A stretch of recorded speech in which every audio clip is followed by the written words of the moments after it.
네, 현재 시각 8시 26분 향해 갑니다. 지금 보고 계신 머니쇼는 SBS BG앱과 유튜브에서 실시간 시청이 가능합니다. 특히 SBS BG앱 다운로드 받으셔서 시청하시면 다양한 정보 확인해 보실 수 있고요. 더 많은 주식 정보 원하시는 분들은 카카오톡 채널에서 머니를 검색하셔서 친구 추가하시면 됩니다. 지금 전반적으로 금융시장을 둘러싼 여러 가지 환경 자체가 녹록지 않은 것 같습니다. 관세에 대한 불확실성 계속해서 이어지고 있는 상황이고, 이제 4월 달 일 상호관세 앞두고 있는 상황이고, 이제 에어포스 원에서 보니까 파마 쪽, 제약 쪽까지도 관세 부과하겠다라고 했고, 정말 이제 시작인 것 같다는 생각이 드네요. 그러니까요. 예. 네. 꽃샘추위라서 좀 날씨는 좀 쌀쌀했지만 그래도 진짜 모처럼 주말 화창한 봄 날씨에 또 공기도 깨끗하고 맑아서 좋았습니다만 우리 주식하시는 분들은 주말 내내 좀 마음은 무거우셨을 것 같아요. 예. 월요일 개장을 앞두고 이번 주는 어떻게 보면 참 3월 말에서 4월 초로 넘어가는 주간인데 정치적으로나 또 시장 측면에서나 또 격동의 한 주간이 될 것 같아요. 그렇죠. 예. 지금 주말에 나온 지표 자체도 그동안 너무 스태그플레이션 우려할 필요 없다라고 사실 제롬 펄 연준의 의장이 그렇게 얘기를 해왔었잖아요. 네. 그런데 지금 나온 지표 PC에 보니까 글쎄요, 이것도 사실은 좀 인플레이션 심화 우려가 있을 수밖에 없는 상황이고. 오죽하면 다우존스 지수 구성하는 30개 종목 중에 네. 상승 종목이 4개밖에 없더라고요. 예. 그것도 거의 큰 폭의 상승도 아니고 뉴욕 증시 전체적으로 빠진 종목이 한 80% 이상이라고 하니까 시장 전반적으로 지금 뭔가 좀 이게 과연 트럼프의 관세 탓인지 네. 아니면은 시장이 이럴 만한 무렵에 관세 이슈하고 맞물렸는지도 헷갈리는 좀 그런 시점이 되어버렸습니다. 뭔가 트럼프 풋을 기대하는 시장 참여자들 입장에서는 약간 혼란스러울 것 같아요. 예전에는 트럼프 풋은 기대하기 어렵겠지만 예. 트럼프 탓하기는 좋죠. 풋 말고 탓하기. 내가 잘못한 것보다 트럼프 때문이다. 그렇죠. 원래 남 탓하는 게 제일 속 편하죠. 그게 자, 오늘 마음이라도. 이분은 또 시장에 대해서 어떤 의견을 주실지 좀 궁금해지는 타이밍인데요. 레그론 네. 투자자문의 이충광 대표님 모셨습니다. 어서 오세요. 어서 오세요, 대표님. 안녕하십니까. 대표님도 좀 쫄이시죠, 이제? 저는 그렇진 않습니다. 아, 그래요? 네. 왜냐하면 우리가 2022년은 인플레이션 파이트 기간이었기 때문에 분석의 의미가 없다고 보고요. 그때는 워낙 폭락하는 네네. 2023년, 2024년 이후 2년만 보면 매년 봄 그리고 네. 가을 특정한다면 3월 한 9월 그런 이유가 다 있지 않습니까? 네. 3월 개인 소득세 납부 기간, 9월 법인 소득세 납부 기간, 또 9월은 좀 관련이 없는 얘기지만 그 유대인들의 로시아샤나라고 그래서 그 신년제 이런 것들이 다 겹칩니다. 기억해 보시면 2023년은 물론 실리콘밸리라든가 지방 은행들 파동이 있으면서 그때도 한 15% 빠졌다가 다 회복했고 네. 고해 가을에 물가 이제 아직 덜 잡혔네, 금리 안 내려주겠네 해서 고해 2023년 가을에도 한 7, 8% 빠졌다가 회복했고 2024년도에도 2, 3월 달에 그 제롬 파월이 금리 안 내려줄 거야. 아직 물가 상승했어. 매파적인 네. 발언 때문에 한 5, 6% 빠졌다가 또 회복했고 네. 이런 국면이 예. 항상 있었다고 저는 아직 믿고 있고 하필이면 근데 올해는 아까 언급해 주신 대로 그 관세하고 맞물렸던 것이죠. 네. 근데 이제 그 외람되지만 소장님의 의견에 제가 조금 동의할 수가 없는 게 네. 그 관세 때문이냐 아니면 관세가 명분이었고 그럴 만한 펀더멘털의 훼손이 있는 거냐 이제 이런 의미로 오프닝 멘트 해주셨는데 저는 거의 전적으로 한 80, 90%가 관세 때문이다 생각을 그래요? 하고 있습니다. 어허. 민간 경쟁력이라든가 미국이 다른 나라하고 아주 다른 점은 그 정책도 아주 잘 펴지만 민간 경쟁력이 굉장히 주도적으로 끌어가는 나라라고 생각하거든요. 주가가 지금 조금 흔들렸던 것뿐이지 또 이제 한 1, 2주 있으면 1, 4분기 실적 발표 또 시즌 되지 않습니까? 예. 그런 것들을 좀 보면 그래도 펀더멘털, 다시 말하면 이제 경기 펀더멘털이나 기업들의 펀더멘털이 심각하게 훼손이 되지는 않을 것 같아요. 저희 생각에는 그런 모습들이 좀 보면서 이제 이번 주가 아주 가장 그 피크겠죠, 변동성에. 네. 지나면 이제 피크아웃의 국면에 접어드는 게 아닌가 하는 생각은 아직 여전히는 하고 있습니다. 그 이전에 보면 스카페센트가 이런 얘기를 했었잖아요. 지금 이제 디톡스 기간일 수 있다. 그럼 결국에는 그 이전까지는 뭔가 정부에 의해서 좀 경기가 부양되는 시기였다면 이제는 민간이 이제 직접적으로 이제 부양시킬 수 있는 그런 환경을 만드는 디톡스 기간이다. 이렇게 저는 해석이 됐거든요. 네. 그럼 그 과정에서 지금 진통이다. 이 정도로 보시면 되는 거예요. 저는 그렇게 생각하고 있고, 예. 근데 그 스카페센트라는 예. 분도 분명히 디톡스를 얘기를 했고, 네. 뭐 장기적으로는 체질 개선이겠죠. 예. 근데 그렇게 얘기를 하면서도 제가 지금 연초에 계속 팔로우를 하고 있는데 그때 아마 간단히 소개드렸을 겁니다. TJ라고 해서 Treasury General Account라고 해서 나라의 곳간 아니겠습니까? 그 곳간의 잔액이 2월부터 지금 계속 줄어들고 있습니다. 그 말은 시중에 그만큼 유동성을 뿌려대고 있다는 거거든요. 더 중요한 건 그게 2024년 같은 기간보다 더 공격적인 통화량 유동성을 정부 그 재무부 어카운트에서 더 뿌려주고 있다는 얘기입니다. 그러니까 좀 그런 것들을 조금 디테일하게 우리가 잘 보면 스카페센트가 얘기하는 것처럼 정부가 밀어줬던 이거 다 빼버릴 거고 시장에서 네. 알아서 해. 꼭 그렇지만은 않다 하는 생각들을 하고 있죠. 네. 그런데 지금 이주경 대표님 말씀하신 대로 이른바 재무부 곳간에서 네. 잔고가 줄어든다. 그만큼 시중에 돈이 풀린다. 그렇게 되면 우리는 즉각적으로 기대할 수 있는 거는 자산시장이 그냥 돈 풀린 만큼 주가 오르고 뭐든지 가격이 형성되는 건 다 오르는 건데 지금 금 빼고는 거의 다 빠져요. 근데 이제 그 TGA에서 뿌려주는 거는 뭐 사회 안전 보장, 소셜 시큐리티 그런 자금 뭐 이런 것들이 쓰이는 건데 이제 아까 언급해 주신 대로 관세 때문에 일단 심리가 굉장히 얼어붙어 있지 않습니까? 그리고 지난 2년 동안 컴파운딩 효과로만 보면 거의 60-70% 올랐습니다. 미국 주식시장이. 여기서 지금 2월 18일 날 단기 고점 대비 지금 딱 9% 빠졌거든요. 지난 금요일 날.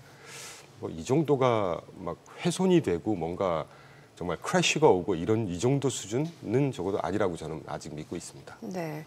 사실 대표님은 이제 뭔가 좀 서베이 지표, 소프트 데이터의 중요성보다는 하드 데이터를 더 보시긴 합니다만 그래도 일단 시장에서는 또 이런 소프트 데이터에 반응을 하기 마련이잖아요. 예, 지금 최근에 나온 그 2월 미시간대 소비자 심리지수가 2년여 만에 최저라면서요, 지금. 예.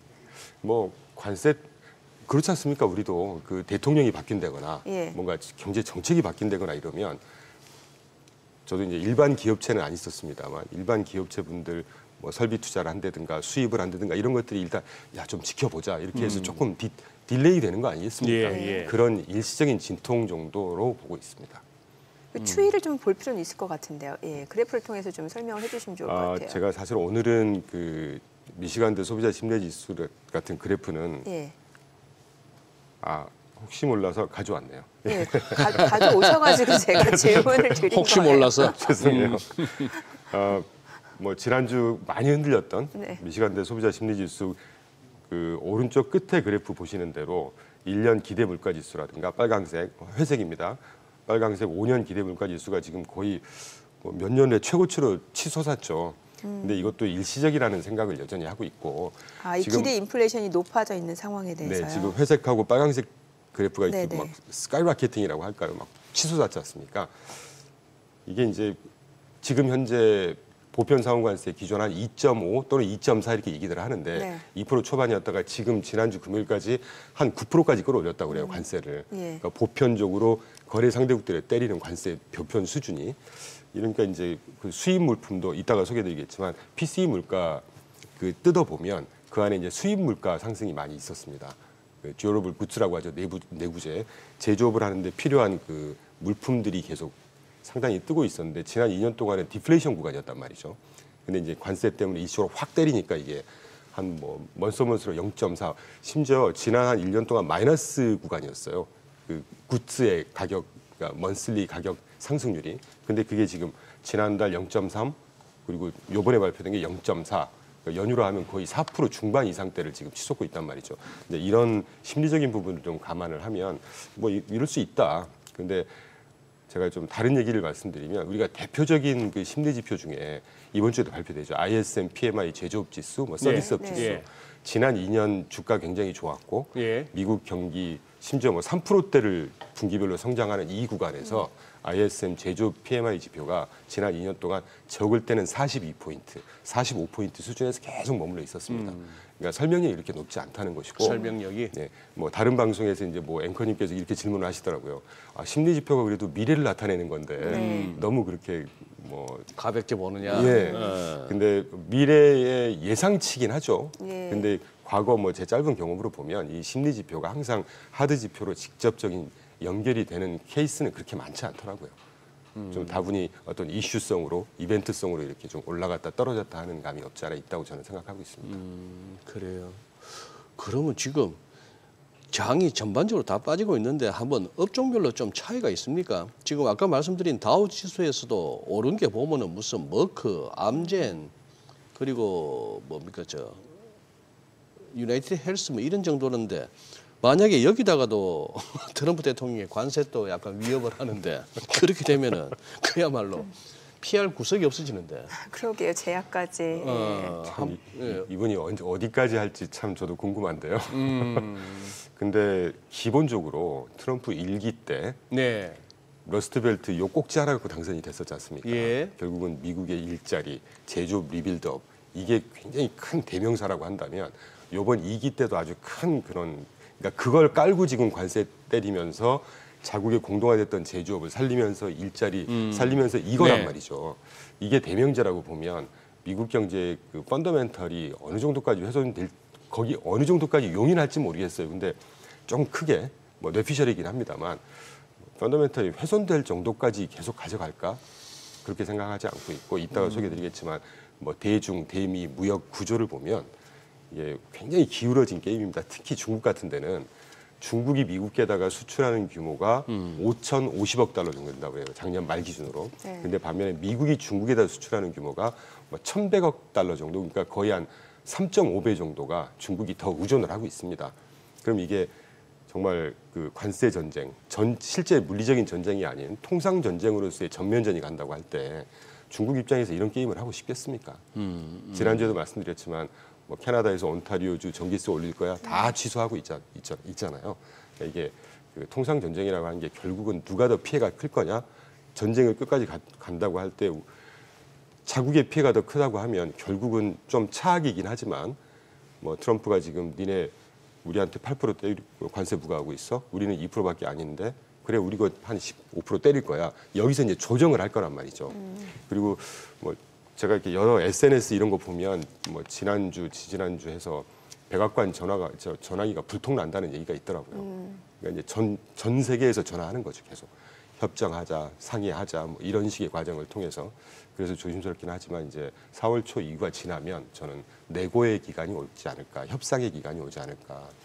그러면 시장의 어떤 관세로 인한 사실 내일 모레만 봐도 보편 상호관세가 몇 프로 레벨로 갈지는 전혀 깜깜이었지 않습니까? 예. 이제까지. 근데 정해질 거란 말이죠. 예. 그럼 이제 거기에 대해서 각 국가별로 이제 협상을 하는 그런 과정이 오지 않을까. 그래서 시장에서는 어느 정도의 그 관세 관련한 불확실성은 조금 거쳐지는 그런 과정이 되지 않을까 하는 전망을 조심스럽게 하고 있습니다. 업종별로 좀 어때요? 지금 예. 전반적으로 사실 이제 아무래도 빅테크라든지 뭐 대형 기술주들이 워낙 많이 떨어지다 보니까 체감은 더 그렇거든요. 맞습니다. 예. 지난 2년 동안 주로 끌어왔던 빅테크들이 지금 많이 빠지고 예, 있죠. 예. 그 주마다 업데이트해드리는 이 그래프를 보시면 업종별로 그래프가 뭐 다른 업종들 다 빠져 있으니까요. 빨간색 연초 이후로 네. 나스닥이 한 10% 빠졌고 지는 그리고 테크 11% 아까 말씀해주신 예. M7이나 빅테크가 모여 있는 테크하고 저쪽에 통신 서비스. 근데 반면에 통신 서비스는 또 많이 안 빠졌고요. 지금 현재까지 조금 발군의 지지력을 잘 보여주는 업종은 에너지, 유틸리티, 부동산, 헬스케어 요 네 가지 정도가 됩니다. 네. 매번 업데이트 드리지만 저희가 운영하고 있는 그 부동산 리츠 펀드도 아직까지는 나쁘진 않은 것 같아요. 플러스 한 2%권을 지키고 있으니까 좀 많이 훼손됐습니다. 저희도.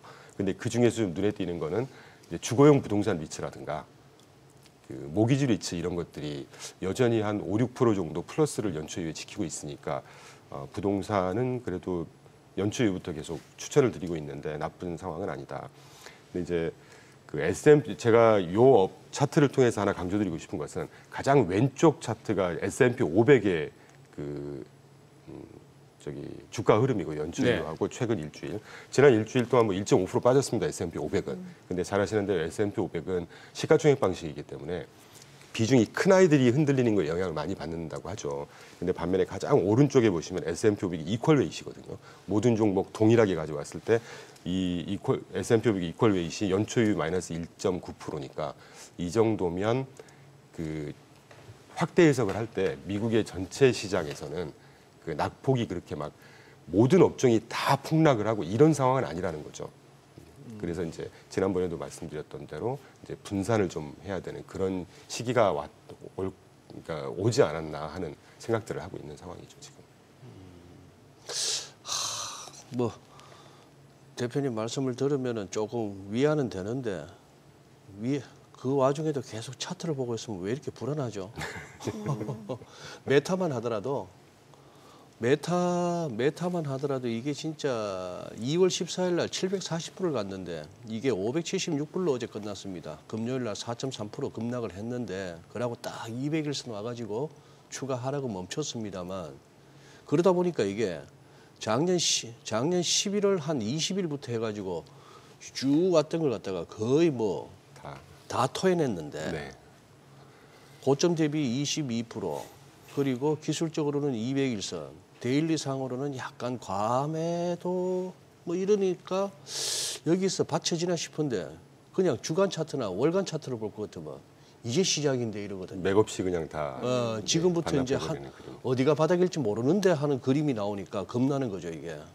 그러고 이제 반등 자체가 전고점까지 가고 전고점을 열기까지는 이 꽤나 이거 행군이 고될 것 같아요. 네, 쉽진 않아 보입니다 사실 제가 봐도요. 이렇게 되면 이게 그거 한 거 아닙니까? 소위 말하는 매물대가 이제 두터워진 거고 네. 올라오면 이제 본전 생각나는 세력들이 많을 거고 저걸 다 어떻게 보면 저 주가 밑에다가 거래량 했던 그 적분 개념의 돈이 다 매물을 드러내 줘야 되는데 만만치 않네요. 참. 그런데 지금 자꾸 이제 슬슬 이제 곰 진영에서는 요새는 곰이 잘 안 보이는데 심지어 뭐 마이크 윌슨도 그냥 전향을 했으니까 네. 상승 쪽으로. 그러니까 이제 거의 단기 바닥 꺼내 온 거라고 그분들도 보는 게 아닌가 하는 생각이 듭니다. 그렇게 아주 그 명언이 있죠. 그 악재에 팔고 악재에 사고 호재에 팔아라. 그러니까 그런 개념으로 보면 지금 이제 관세의 어떤 정말 피크잖아요. 지금 정도가 이제 저점 매수 구간으로 저는 보입니다. 저는 적어도 2, 3주 전부터 그런 느낌이 들고 있거든요. 네. 저기는 또 에버코어 같은 데서는 최근 조정으로 이 정도면 진입이 유효하다. 네. 예. 사실 에버코어 ISI 같은 경우는 조금 뉴트럴한 견해를 갖고 있는 리서치 하우스예요. 그리고 아까 언급해 주셨던 마이크 윌슨 전통적으로 그 베어 편향적인 같은 비관주의자지 않습니까? 네. PC 나왔으니까 PC도 좀 분석을 해주세요. 앞서 네. 간단하게는 이제 아무래도 수입 쪽 물가가 좀 올라서 이렇게 됐다라는 말씀 주셨는데 좀 볼까요? 저는 좀 좋은 멘트 해주셔서 네네. 이번 기회에 좀 강조를 드리고 싶은 게 지난주 발표된 PCE 물가 그렇게 나쁜 상황 아니었습니다. 저는 그렇게 판단하고 있거든요. 헤드라인 전월 대비 똑같이 나왔고 네. 이제 코어가 그 그래프에서 좌측 상단에 글씨로 써드린 부분에 핵심 PCE 물가가 지금 지난달 2.7에서 이번 달 2.8, 0.1%포인트 상승했단 말이죠. 먼서머스가 똑같이 0.1%포인트, 0.3에서 0.4로 증가했습니다. 근데 이게 시장을 빠뜨렸던, 그러니까 이 폭락하게 만들었던 원인은 아니었다고 저는 보고 사실 지난주에 PCE가 같이 발표가 됐죠. 네. 그 개인 소비 지출, 그 수치를 직접 알 수 예. 있는 그게 그 바로 옆에 검정색으로 제가 별표한 개인 소득 지난달 0.7에서 0.8 개인 소득은 증가했습니다. 그러니까 개인 소득이 증가했다는 얘기는 소비의 어떤 뭐 저변은 아직 살아 있다 이렇게 해석을 하고 있고 다만 개인 소비 지출이 제가 가장 중요하게 봅니다. 리테일 세일즈라고 해서 소매 판매보다 더 중요한 게 개인 소비 지출이라고 봤습니다. 그게 이제 마이너스 0.3에서 0.4로 플러스권으로 진입한 건 오케이인데 이게 이제 물가를 감안했을 때 실질 개인 소비 지출이 똑같이 0.4 증가했단 말이죠. 그러니까 실질 개인 소비 지출 결국 0.1 증가한 거예요. 그렇죠. 예. 예, 그러니까 이 부분이 제일 좀 문제였고 이게 이제 뭐 GDP하고 다 연결이 되긴 하지만 GDP가 말씀 나온 김에 한번 볼까요? 네. GDP 나우가 지금 3월 28일 현재로 마이너스 1.8 기존 1, 4분기 GDP 성장 예상치를 마이너스 2.8로 대폭 하향 조정을 했습니다. 그런데 재밌는 게 제가 너무 좀 억지로 좋은 쪽으로만 좀 편향이 돼 있다고 느끼실 수는 있는데 GDP 나우캐스트라는 게 있습니다. 이 GDP 나우라고 하는 거는 아틀란타 연방은행에서 실시간으로 발표하는 GDP 예상치고 똑같이 뉴욕 연방은행에서 발표하는 GDP 나우캐스트라는 게 있어요. 이거는 수치 보시는 것처럼 지난달 2.72에서 지난 기수에 2.8로 오히려 조금 상향 조정을 했단 말이죠. 그러니까 그 GDP 나우캐스트를 무조건 믿자는 말씀이 아니라 실시간으로 지금 일시적으로 관세의 어떤 센티멘트 부분이라든가 또는 금수입이 굉장히 많아졌다고 하잖아요. 지금 미국에서. 그걸 빼면 GDP 나우조차도 0.2에서 마이너스 0.2, 0.5 정도 되니까 이 정도면 뭐 아직 스태그플레이션을 뭐 이렇게 우리가 우려할 만한 그런 수준은 아니다. 그리고 2022년도 그 정말 폭락했던 굉장히 심리가 안 좋았던 해도 2022년도 1, 4분기에 마이너스 1.0% 분기 GDP 성장했고 2, 4분기에 0.2% 플러스권으로 회복을 했었습니다. 그러니까 그런 패턴으로 보면 우리가 아직 어떤 패턴상으로 스태그플레이션을 우려할 수 있는 뭐 그런 그 정도는 괜찮다고 하는데 실제로 이 펀더멘털상으로 스태그플레이션이 지금 오거나 그쪽 방향으로 그런 권역으로 진입했다 하는 건 조금 섣부른 판단인 것 같고 다시 좀 돌아가서 이번에는 이제 자동차 구매가 굉장히 많아졌다고 하는데 이번에 이제 소비가 꺾이는 패턴을 보니까 그 외식이라든가 뭐 여행, 숙박업 이런 것들이 제가 갑자기 생각은 좀 안 납니다. 뭐 마이너스 0.9가로 많이 대폭 빠졌죠. 그러니까 소비 패턴이 굉장히 얼어붙고 있다. 이제 이런 것 때문에 요거 그 지난주 발표될 때는 괜찮았는데 지지난주 발표된 PCE 그리고 지난주에 PCE 물가 딱 보면서 아 소비가 진짜 꺾였는데 물가는 또 안 떨어졌네. 이러니까 이제 스태그플레이션 그것 때문에 금요일 날 좀 많이 빠졌던 것 같아요. 그 말씀해주신 뭐 자동차라든지 이런 내구재 쪽 소비가 일시적으로 좀 증가한 거는 관세로 인해서 좀 미리 선 소비를 한 거겠죠. 예, 그렇다는 얘기가 많죠. 그렇죠. 예. 그리고 지금 이제 결국에는 소프트 데이터보다는 하드 데이터를 좀 주목해야 된다는 말씀 주셨으니까 그거 좀 분류해 놓은 거 준비하셨으니까 그것도 좀 말씀 주세요. 좀 재밌는 JP 모건이 그때 말씀드린 이런 데이터 가공 잘합니다. 네.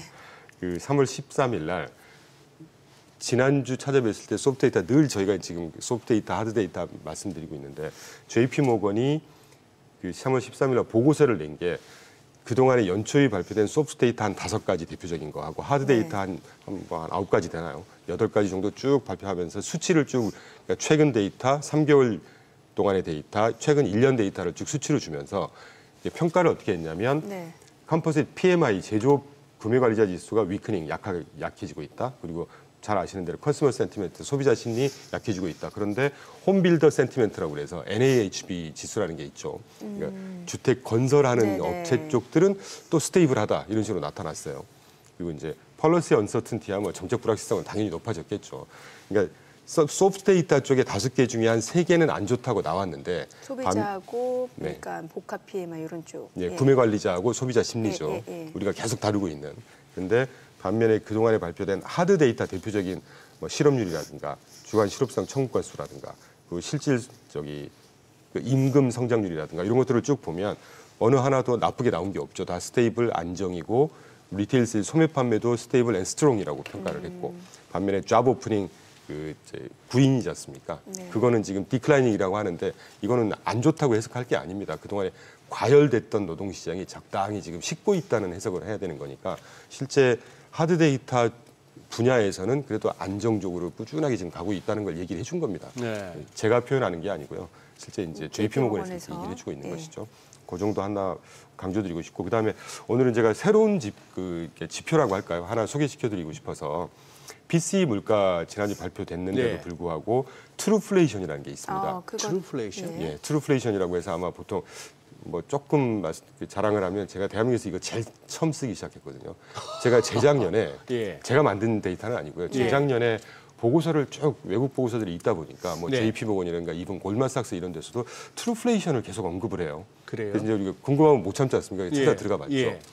2020년도부터 코인베이스의 발라지 스리니바산이라는 CTO가 그쪽 계에서는 뭐 신적인 존재라고 합니다. 그분이 웹 3.0 개발자들한테 얘들아 CPI가 이거 한두 달 이연돼서 보는 데이터니까 실시간 우리가 볼 수가 없어. 그러니까 실시간으로 실제 물가를 집계할 수 있는 지표를 하나 만들어봐라라고 해서 그때부터 발표한 자료가 이 트루플레이션인데 제가 지금 한 3년 내내 이걸 쭉 트랙을 하고 있거든요. 굉장히 실시간으로 정확도가 높습니다. 그래요. 실제 블록체인 기반으로 한 200만 개 정도의 데이터를 데일리로 합산을 해서 발표를 한다고 하거든요. 3월 28일 날 현재인데 지금 1년 CPI라고 보시면 돼요. 이게 지금 1.78 나오고 있습니다. 2% 밑이네요. 네. 그러니까 실제 이제 PC 좀 왜곡이 많죠. 주거 쪽의 비중이 40몇 %가 된다거나 이런 CPI, PC가 이런 두 개 자체도 이렇게 좀 갑론을박이 많은데 이 트루플레이션이라고 하는 거는 미국 현지의 실시간 그 물가 지표를 200만 개를 산입해서 합리적으로 계산한다는 측면으로 봤을 때 이걸 무조건 맹신할 필요는 없지만 추세적으로는 지금 그래프를 한번 쭉 보시면 오른쪽 끝에 보시면 한 2% 중반까지 갔다가 쑥 떨어졌다가 최근에 조금 뜬 게 1.78%거든요. 그러니까 지금 저 가운데 불쑥 솟은 게 2022년 3월. 예, 그때 그때가 CPI가 9.1% 갔을 그 당시입니다. 지금 CPI가 9.1% 할 때 근데 실제 10.8. 네, 맞습니다. 근데 실제 이 트루플레이션은 당시에 11%대 후반까지 갔었어요. 그러니까 실물 경제에서 느끼는 물가는 실제로 더 높았었다는 얘기죠. 저는 또 트럼프하고 인플레이션 합성인가 싶었더니 그게 아니고 요게 찐이야, 진짜야. 그런 의미로 트루플레이션 합성어를 만든 것 같습니다. 지금 구글링해서도 볼 수 있습니다. 확인할 수 있습니다. 바로 나옵니다. 실시간으로 다 나옵니다. 실시간으로. 네. 그러니까 패턴을 패턴을 쭉 놓고 보면 최근에 뜨긴 했지만 이게 정말 스태그플레이션을 우려할 정도의 그 필드에서 느끼는 물가가 그 정도는 아니다. 종합적으로 판단했을 때. 이런 지표도 있다 정도 한번 소개를 시켜드리고 싶었습니다. 이 대표님 말씀 들으면서 또 약간 위안이 되는데 또 동시호가 숫자 보니까 또 추워요. 아씨. 네, 호가 좀 볼게요. 자, 지금 시각 8시 52분 향해 갑니다. 오늘 양시장 예상 체결지수 좀 확인해 보겠습니다. 오늘 코스피가 지금 1.98% 하락이 예상되고요. 2,507포인트 출발 예상됩니다. 코스닥은 3% 하락 예상됩니다. 지금 예상 체결지수 672포인트로 나타나고 있습니다. 시가총액 상위 종목 예상 체결가 보겠습니다. 삼성전자는 0.3% 상승, 보합권 출발 예상되고요. 호가 62,200원. SK하이닉스가 지금 2.9% 하락이 예상됩니다. 호가는 193,400원으로 나타나고 있고요. LG에너지솔루션 5.9% 하락 예상됩니다. 예상 체결가 335,000원이고 삼성바이오로직스도 2.48% 하락 예상되고요. 호가는 123,000원. 현대차입니다. 1.7% 내림세 예상되고요. 호가 201,500원. 기아가 3.7% 하락 예상되고 있습니다. 호가 91,700원이고요. 삼성전자 우선주 약보합 출발 예상됩니다. 셀트리온 강보합권 예상되고요. 호가는 177,300원. KB금융이 1% 하락 예상됩니다. 예상 체결가 77,800원. 네이버가 2% 하락 예상됩니다. 코스닥 시가총액 상위 종목 예상 체결가 보겠습니다. 알테오젠이 1% 하락 예상되고요. 호가는 348,000원으로 나타나고 있습니다.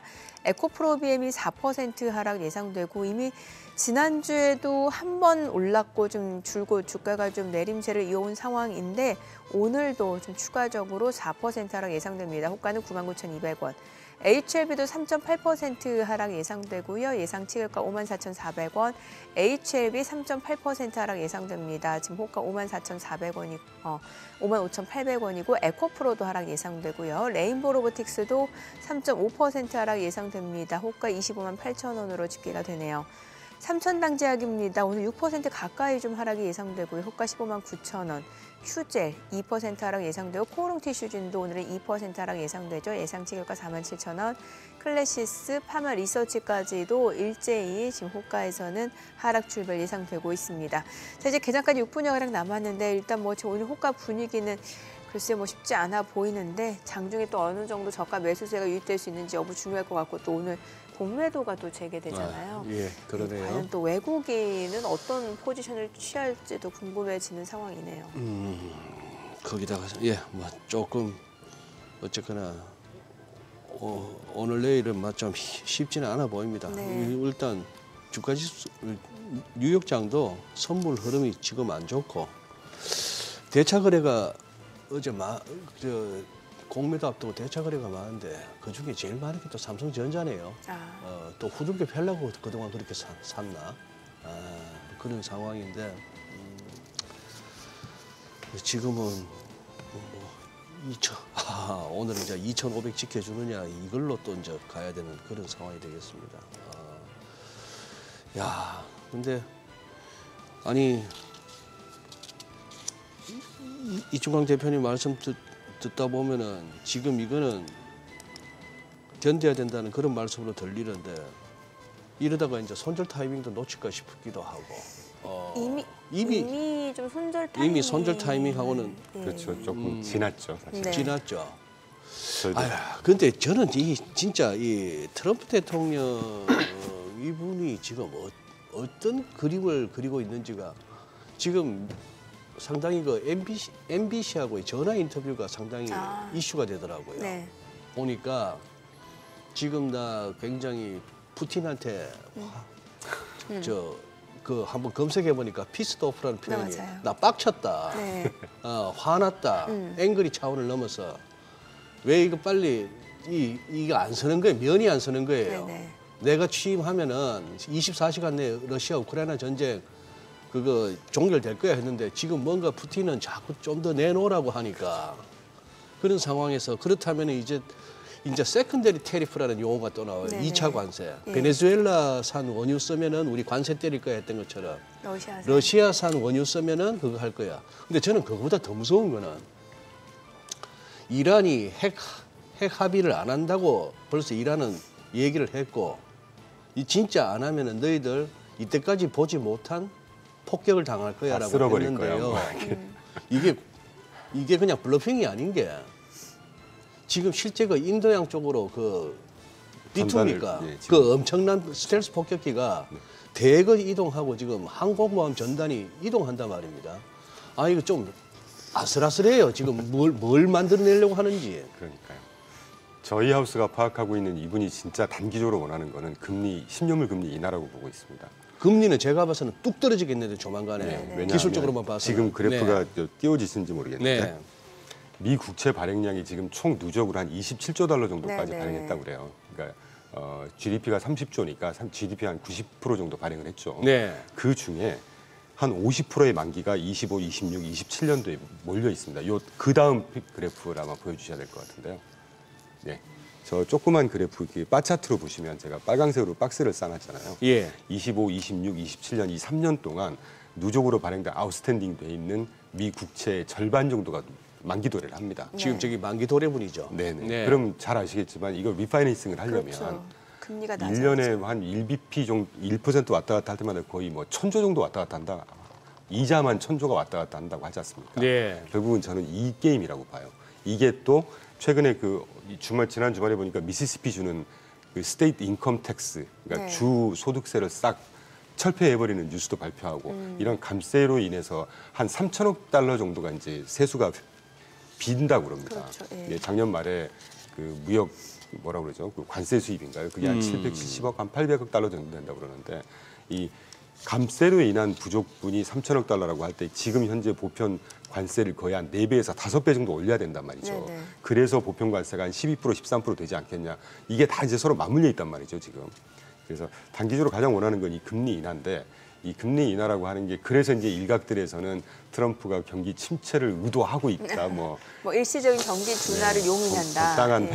훼손 정도는 되겠지만 그러니까 지금 트럼프가 푸틴한테 지금 되게 피스드 오프 돼 있다고 하는 것도 우리가 잘 아시겠지만 국채라고 하는 게 이제 되게 크게 세 개가 그냥 수급, 경제 성장률, 물가란 말이죠. 예. 물가는 아직은 우려할 수준은 아니고 예. 수급도 뭐 발행을 잘 되고 있습니다. 예. 결국은 성장률 갖고 조정을 하는 건데 이 성장률들은 또 본인이 의도적으로 이거 낮출 수도 없는 거고 적당한 임계치라는 게 있지 않습니까? 예. 결국은 유가 하락을 통해서 인플레이션 낮추고 인플레이션을 낮추면서 시장 금리를 인하시키는 이런 시나리오를 지금 그리고 있는 것 같아요. 네. 그런 면에서 푸틴이 지금 말 안 들으니까 화가 잔뜩 나 있는 네, 이런 예. 표현을 하는 것 같은데 글쎄요 참 전망하는 게 조심스럽긴 하지만 이게 어떻게 어떤 이 패스로 흘러갈지는 저도 아직은 잘은 모르겠는데 근데 문제는 이제 제가 가장 중요한 건 이 GDP 성장률로 대표되는 펀더멘털이 네. 얼마나 훼손이 되겠느냐.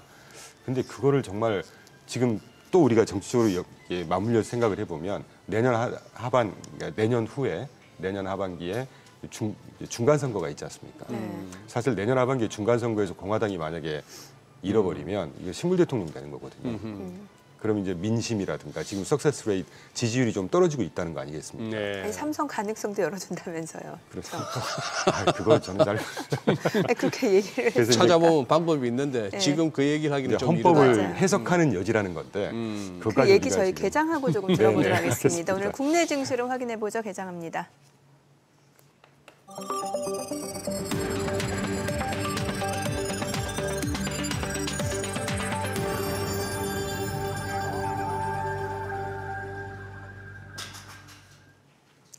네, 3월 31일 월요일 국내 증시 개장했습니다. 지금 여러모로 뭐 지금 미국 뉴욕 증시도 마찬가지고 국내 증시도 지금 지난주 금요일 굉장히 많이 떨어졌습니다. 코스피 코스닥 많이 떨어졌고 이제 뉴욕 증시 3지수도 많이 하락하는 모습이었는데 PC 개인 소비 지출 일단 인플레이션 심화 우려가 좀 높아지고 있는 상황에서 소비 자체는 둔화되는 것으로 나타났고 이러다 보니까 스태그플레이션 우려가 커지고 있는 상황이고 당장 이번 주부터 이제 트럼프 대통령의 상호 관세 정책 어떤 식으로 나올지 예측이 쉽지 않은 상황이기 때문에 이런 경계 심리가 좀 커지고 있는 상황인 것 같습니다. 저는 양시장 출발 지수 보겠습니다. 코스피가 1.7% 하락합니다. 2,513포인트, 코스닥도 1.6% 내림세로 682포인트입니다. 양시장 하락 출발이고요. 시가총액 상위 종목 시초가 보겠습니다. 삼성전자 1% 떨어집니다. 59,600원, SK하이닉스가 2.9% 하락하면서 193,400원이고요. LG에너지솔루션 3% 하락합니다. 344,000원, 삼성바이오로직스가 1.5% 내림세로 133,000원, 현대차도 2.4% 떨어집니다. 20만 원이고요. 기아도 1.6% 하락하면서 93,700원에 거래되고 있고요. 삼성전자 우선주도 1% 떨어집니다. 48,850원, 셀트리온도 1% 하락으로 17만 5천 원. KB금융 0.5% 떨어집니다. 78,700원. 지금 낙폭 줄이면서 보합권까지 올라온 상황이고 네이버가 1.8% 하락합니다. 19만 1,200원에 거래되고 있습니다. 코스닥 시가총액 상위 종목 시초가도 보겠습니다. 알테오젠 오늘 좀 반등 보여주네요. 0.7% 올라가면서 지금 35만 5천 원에 거래되고 있습니다. 2거래 연속 지금 반등 흐름 보여주고 있고 에코프로비엠은 3% 하락합니다. 10만 원이고요. 에코프로도 3.7% 하락 54,700원, HLB도 3% 내림세를 나타내면서 지금 55,300원에 거래되고 있습니다. 이거래 연속 하락 흐름이고요. 지금 에코프로 4% 약세고 레인보우 로보틱스가 1.68% 떨어지면서 26만 3천 원에 거래되고 있습니다. 삼천당제약도 지금 3.6% 하락 흐름 보여줍니다. 지금 16만 3천 원에 거래되면서 닷새 연속 내림세고요. 휴젤도 1% 하락입니다. 33만 500원. 코롱 티슈진 2.9% 하락하면서 46,700원이고 클래시스도 2% 떨어지고 있습니다. 지금 현재 5만 7천 원에 거래되고 있고 하루 만에 지금 하락으로 전환이 됐습니다만 지금 외국계 창구 쪽에서는 그래도 클래시스 매수 주문 좀 들어오고 있는 모습이고 파마 리서치 1% 내림세로 34만 4천 원에 거래되고 있습니다. 자, 오늘 시장에서 특징을 보여주고 있는 섹터 종목들 좀 체크를 해보도록 하겠습니다. 자, 오늘 장에서 지금 보게 되면은 글쎄 아직 특별하게 상승하는 섹터가 나오는 건 아닙니다만 일부 뭐 지금 석유, LPG 관련주들이 좀 오름세를 보여주고 있는데 그 가운데서 이제 흥구석유가 15% 좀 급등을 보여주고 있습니다. 글쎄요, 뭐 이거를 뭐 지금 러시아산 석유를 수입하는 국가에는 뭐 25%에서 50%까지 관세 때리겠다라고 말을 했는데 글쎄요, 이게 또 이런 식으로 또 테마로 엮이는지 모르겠습니다만 중앙에너비스가 10% 급등합니다. 14,740원, 흥구석유도 15% 넘게 급등합니다. 12,970원, SK가스는 좀 떨어지고 있는 모습이고 극동유화가 2% 강세를 보여주고 있습니다. 자, 그리고 뭐 일부 제약주라든지 이제 바이오 쪽이 조금 움직임을 보여주고 있는데 이게 모든 섹터가 다 강한 건 아니고 좀 개별적인 모멘텀이 있는 쪽으로 좀 몰리는 것 같습니다. 일단은 뭐 온코닉 테라퓨틱스가 8% 강세고 대화제약도 5% 오름세를 보여주고 있는 상황입니다. 자, 이 정도 좀 보시면 될 것 같고 글쎄요, 오늘은 뭐 시장을 이끄는 주도주가 있는 상황은 아니고 그냥 개별 종목 장세라고 보시면 될 것 같습니다. 수급 상황 체크해 보겠습니다. 오늘 유가증권 시장에서는 개인 투자자가 320억 원 순매수 보여주고 있고요. 외국인은 391억 원 매도 우위, 기관 48억 원 순매수고요. 코스닥에서는 외국인이 82억 원 매수 우위를 보여줍니다. 개인과 기관은 각각 78억 원, 7억 원 매도 우위고요. 지금 외국인 선물에서 팝니다. 1,200계약가량 지금 매도 우위를 나타내고 있습니다. 자, 환율 체크해 보겠습니다. 달러 원 환율입니다. 지금 정규장 마감 대비로는 4원 10전 상승하면서 1,470원 60전에 개장이 됐습니다.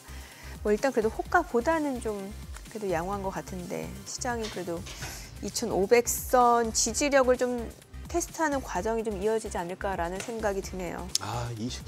2513에서 개장할 때 이 지수가 뭔지 그 천몇백 개의 종목이 지각하고 움직이는데도 지수는 저렇게 지켜주나 싶었던 게 위클리 상으로 딱 선 하나가 받치고 있었는데 근데 결국 그게 무너지네요. 그게 무너지고 오우 니케이도 많이 빠집니다. 네. 니케이도 지금 3%대인데 갭 하락인데 도요다가 2.8%나 빠지고 있고 네. 지금 우리 현대차가 어떻게 됩니까? 올라가나요? 현대차요? 예. 아니에요. 현대차도 떨어져. 지금 대형주들 다 떨어지는데 현대차가 2.6% 떨어지고 기아도 2.5% 하락이고요. 기아도 2.5%. 예, 뭐 반도체주도 다 빠지고 지금 너나 할 것 없이 지금 대형주들 같은 경우는 대부분이 하락 흐름 보여주고 있는 상황이고 일부 제약 바이오 쪽이 그나마 조금 제약 바이오 쪽이. 예, 그래서 그나마 이제 어느 정도 하락이 좀 제한되는 모습이고 지금 사실 전체적으로 상승하는 종목이 지금 유가증권 시장에서는 74개밖에 안 돼요. 그리고 코스닥 쪽에서는 182개. 아, 참. 야, 무슨 뭐 방산주도 힘들죠. 방산주 쪽에서는 이제 하나 에어로스페이스가 그나마 보합. 그나마 보합. 예. 뭐 LS 일렉트릭 이런 쪽은요. LS 일렉트릭이요. 예. 전선 뭐 전력 관련.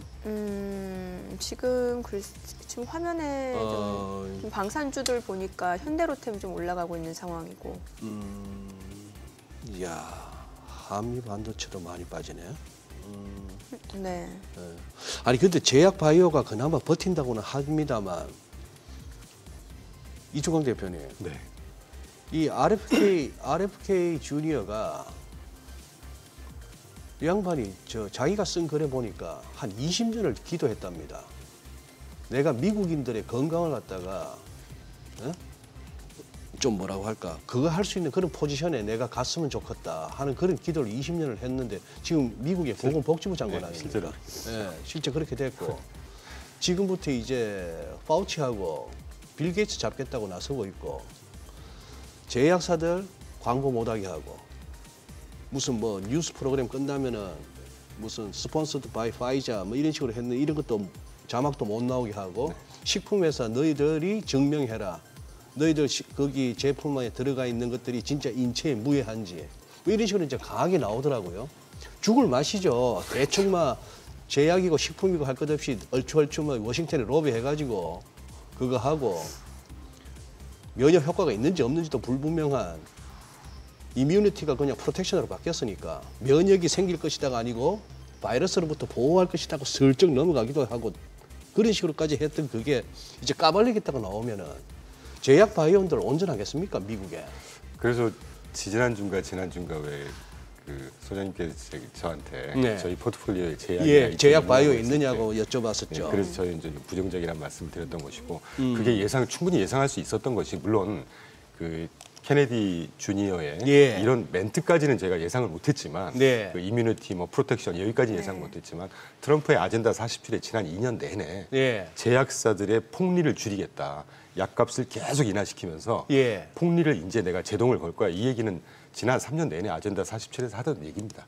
그래서 그 일환이라고 저는 보고 있죠. 이런 레토릭은 이제 주니어 케네디의 레토릭이 조금 더 이렇게 막 앞서가는 것 같긴 하지만 근데 그때는 음모론자로 치부됐지만 지금은 실제 정책을 갖다가 실행할 수 있는 보건복지부 장관이라고 하는 자리에 있으니까 그 말의 무게가 다르죠. 그렇죠. 투자자 입장에서는 뭐 그런 방향을 충분히 우리가 예상할 수 있었다 하는 정도 말씀드릴 수 있을 것 같아요. 이번 주가 진짜 트럼프 대통령의 관세 정책 쪽에 이제 관심이 모아질 수밖에 없는 상황인데 지금 어느 정도로 가늠해 볼 수 있을까요, 나라별로? 지금 차트를 한번 예. 보시면 그러실 것 같아서 정리를 해갖고 네네. 왔습니다. 예. 하도 막 뉴스가 막 하루 자고 나면 너무 새로운 많아요. 뉴스 나오고 예. 난리가 이제 진짜. 25%는 이제 거의 기본인 것 같은 게. 네. 실제로 보니까 제가 준비한 그 9페이지 좌측 네. 테이블에 모든 적용 관세율을 지금 왜 그런지는 모르겠지만 네. 25%로 지금 딱 그러니까요. 마음을 먹고 예. 있는 것 같아요. 이게 결국은 이제 아까 말씀드렸던 감세로 인한 재정 수입 그 로스 나는 거 뭐 이걸 관세로 대충 메우니까. 맞추다 보니까 이게 25%가 나오지 않았을까 하는 생각이 드는데 이제 이 테이블에서도 제가 조금 그 제가 좀 해석을 하고 있는 몇 네. 가지는 캐나다나 멕시코, 중국을 빼고 캐나다나 멕시코 나머지 뭐 커퍼라든가 반도체라든가 팀버 그러니까 그 고무 뭐 이런 것들이겠죠. 이런 것들을 보면 아직 적용 관세율이 정해지지 않는 곳이 있고 특히 캐나다, 미국, 멕시코 같은 경우는 굉장히 그 지리적으로도 그렇고 이 자유무역 협정 USMCA죠. 이게 다 타이트하게 엮여 있고 사실은 무역 관리, 경제 관련해서는 한 지역이나 마찬가지란 말이죠. 이런 지역에는 계속 2월 4일부터 지금 한 달 유예기간 주겠다, 유예기간 주겠다 이런 식으로 계속 미루고 있지 않습니까?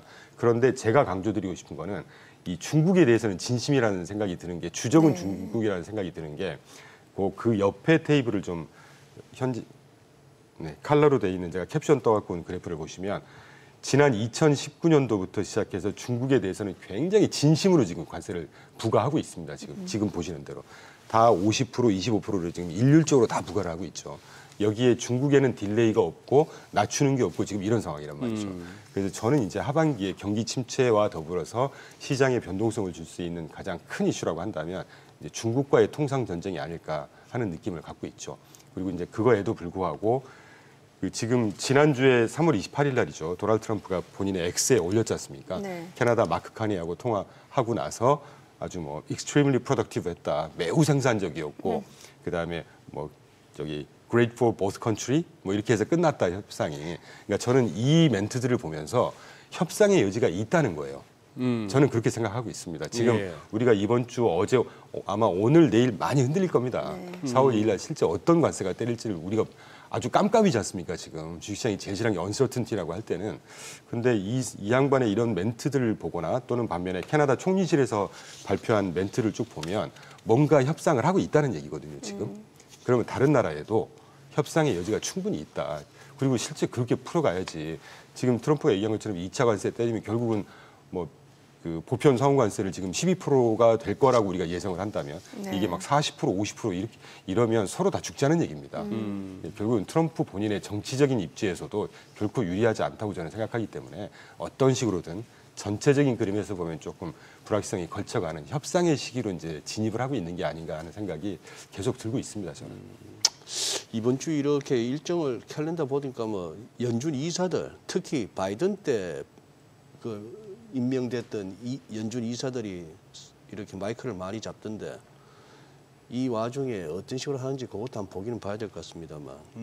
저기 오늘 그래도 이제 공매도 재개 첫날인데 네. 혹시 이 부분에 대해서 혹시 대표님 뭐 좀 해주실 말씀이 있습니까? 공매도 관련. 워낙 잘 아시는 대로 공매도라고 하는 게 네. 첫 번째 저는 강조드리고 싶은 게 이걸 예. 애초에 뭐하러 그 중지를 시켰었냐는 거죠. 왜 금지를 시켰느냐? 원래 있던 시장의 어떤 액티비티를 굳이 그 정부에서 나서서 이거를 하지 마라 언제까지 또 푼다 이거 자체가 불확실성인 거고 외국인 투자자들한테는 뭐 집 사고 파는 것도 허가 받아라 했다가 말았다 했다가 그 맛에 공무원하고 뭐 그 맛에 저도 뭐 할 정치하는 거 말씀은 아닙니까? 많지만 제가 길게 말씀 안 드리겠고 하여튼 예. 그런 것들이 외국인들한테는 굉장히 좀 이런 표현을 써서 피스터프죠. 네, 욕먹을 빡치죠. 틈을, 예. 그러니까 덜 어드밴스돼 있는 시장이다 이런 평가를 받는 것이죠. 네. 그리고 이제 상법 개정도 얘기가 있었지만 하여튼 그런데 이번에가 그 가장 최근으로는 한 4번째 공매도 금지였지 않습니까? 그렇죠.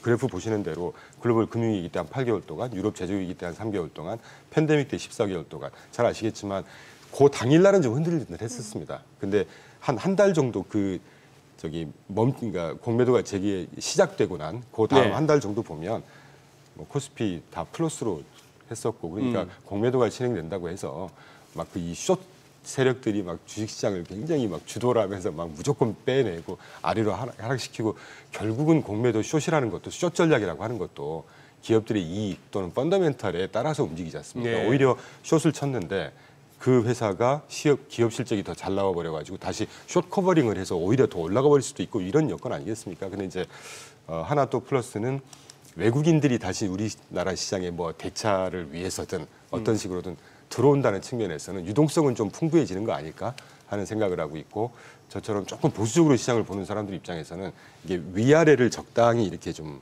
그 버퍼를 주는 역할이지 않습니까? 이 숏이라고 하는 것도. 그래서 적정 주가를 찾아가는데 조금 주가가 안정되는데 좀 기여한다는 그런 측면을 저는 보고 있죠. 요즘 어떤 전략이 좋은 거예요? 뭐 현금 있으신 분들이야 조금 더 여유 있게 포트폴리오를 구성한다 치지만 사실 만약 꽉꽉 채워서 주식하시는 분들은 일단 그냥 버티는 수밖에 없는 거예요. 어떻게 해야 돼요? 솔직히 말씀드리면 그렇죠. 일단 저희도 버텨야 지금 돼. 그런 전략으로 갖고 있고 아. 대신 한 2주 전에 예. 그때 뭐 방송에서 살짝 언급드렸지만 한두 개 종목 정도 리밸런싱을 해놓은 상황입니다. 아. 이럴 때는 뭔가 급작스럽게 막 전부 바꾸고 이래서는 예. 히트레이쇼가 그렇게 높지 않더라고요. 현실적으로 예. 보면. 그리고 중장기적으로 저는 뭐 주가라든가 경제가 우상향하는 그 전제를 믿고 있기 때문에 네. 여기에서 뭐 뭔가 막 조금 또 적극적으로 포지션을 취하기보다는 네, 일단 일단 지켜보자는 위주로 가는 게 그거 말고 어떤 전략을 우리가 취할 수 있겠습니까? 지금 이렇게 다 그러게요. 빠지는 종목에 뭐 인버스라든가 뭐 예. 숏을 포지션을 가져가고 이런 전략 외에 우리가 뭐 롱 포지션 입장에서 뭔가를 또 찾아간다는 그렇죠. 것도 사실 쉽지 않지 않습니까? 예. 떨어지는 칼날을 받지 말자는 게 오래된 시장 결론이었지만 언제부턴가 그 칼날 받아야 떼돈을 번다는 참. 근데 지금은 좀 무섭네요. 지난번에 제가 말씀을 꼭 드리려고 하다가 미처 말씀 못 드리고 갔는데 지난 10년 동안 미국 ETF 기준으로 저희가 ETF 플레이를 하나 했으니까 주로 이제 예를 들어드리면 그 소수 테크에 집중하는 지난주에도 예. 소장님 언급해 주셨던 캐시 유드가 운영하는 ARKK, 예. ARKK가 예. 대표적인 대명사 예. 아니겠습니까? 지난 10년으로 딱 확장을 해보지 않습니까? 주가 예. 흐름을. 예. ARKK가 한 2, 3년 전에 한 600% 가고 그랬죠. 예. 다 반납해서 10년 동안 누적이 한 150% 되고요. 10년 누적이 네, 반면에 그 배분이 굉장히 잘 돼 있다는 벅셔 해소웨이의 클래스 A 주가를 비교를 해보면 정말 꾸준하게 280%입니다. 지금. 10년 동안. 그러니까 결국은 분산이 답이라는 거죠. 그러니까 말씀드립니다. 그러네. 저희도 그렇게 포트폴리오를 운영을 하고 있고요. 예. 알겠습니다. 오늘 내용 잘 들었습니다. 네, 고맙습니다. 고맙습니다. 감사합니다. 네, 오늘 들으신 내용과 관련해서 더 다양한 정보 원하시는 분들은 카카오톡 채널에서 머니를 검색하셔서 친구 추가하시기 바랍니다.